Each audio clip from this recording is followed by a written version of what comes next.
Au 8e jour de mon périple de Pula à Dubrovnik, pour la première fois, je me réveillais sous les encouragements de la pluie à rester au lit.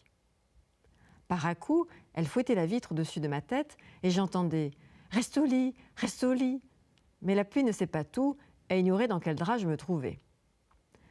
À la descente du bateau, la veille à la nuit tombante, j'avais suivi une des dames qui proposait une chambre à louer.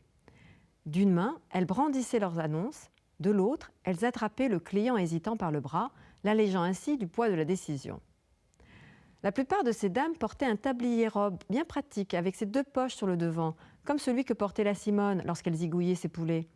En me regardant d'un air mauvais, elle dirigeait son ongle vers son cou fripé et faisait mine de s'égorger. Crouic ! Je croyais qu'elle tuait les poulets avec son ongle. J'avais donc écarté les propositions venant de ces affreuses robes tablier pour me diriger au hasard, celui qui fait bien les choses, vers une robe qui ne faisait que robe. Mais hier soir, le hasard devait être à l'apéro. « C'est encore loin ?» demandai-je à Olia après 20 minutes de marche. Olia ne répondit pas.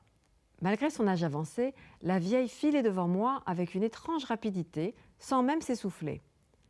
À mesure que les lumières du port s'éloignaient, il me semblait que nous nous approchions de limites à ne surtout pas franchir, comme si aux confins du village se trouvait une forêt maudite.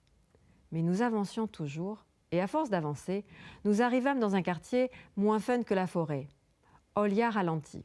« On peut continuer, Olia, pas de souci, je peux marcher encore des kilomètres. » Je me ferai peut-être évider, dépecer, dévorer, mais je préfère la forêt. Du béton, une station-service désaffectée, encore du béton, des petites touffes d'herbe qui voulaient vivre à tout prix et des immeubles décrépits. Devant le plus piteux, Olia s'arrêta et me remit des clés. « Vous êtes sûr que c'est là ?» insistai-je. Olia vivait ici depuis 50 ans. Elle en était sûre, c'était là.